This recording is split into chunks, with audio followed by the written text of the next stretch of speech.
เพื่อยกระดับความรับรู้ด้านภาษาลาวและสร้างความเป็นเอกภาพกันในการเขียนการเว้าภาษาลาวในสื่อมวลชนและการพิมพ์จำหน่ายกรมสื่อมวลชนกรมพิมพ์จำหน่าย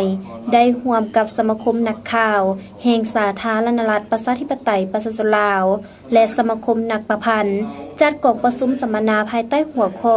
ภาษาลาวในการโฆษณาขึ้นยูไอเต็กในท้ายอาทิตย์ที่ผ่านมานี้เนื่องในโอกาสวันสื่อมวลชนและการพิมพ์จำหน่ายครบรอบ65 ปีคือวันที่13 สิงหาปี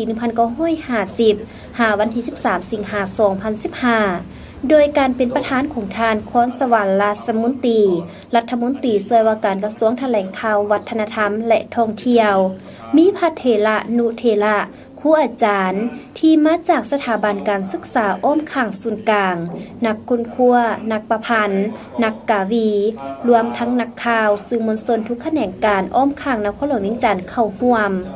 กองประชุมสัมมนาในครั้งนี้บรรดาผู้เข้าร่วมได้พร้อมกันสนทนาค้นคว้าปรึกษาหารือแลกเปลี่ยนความคิดความเห็นและวิธีแก้ไข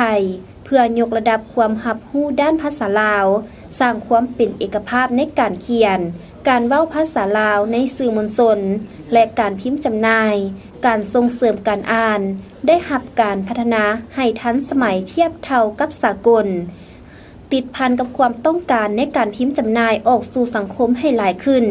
รับประกันการนำใช้ภาษาลาววรรณคดีในสื่อมวลชนลาวให้เป็นเอกภาพกันในการเขียนการเว้าและการพิมพ์จำหน่ายให้ถูกต้องชัดเจน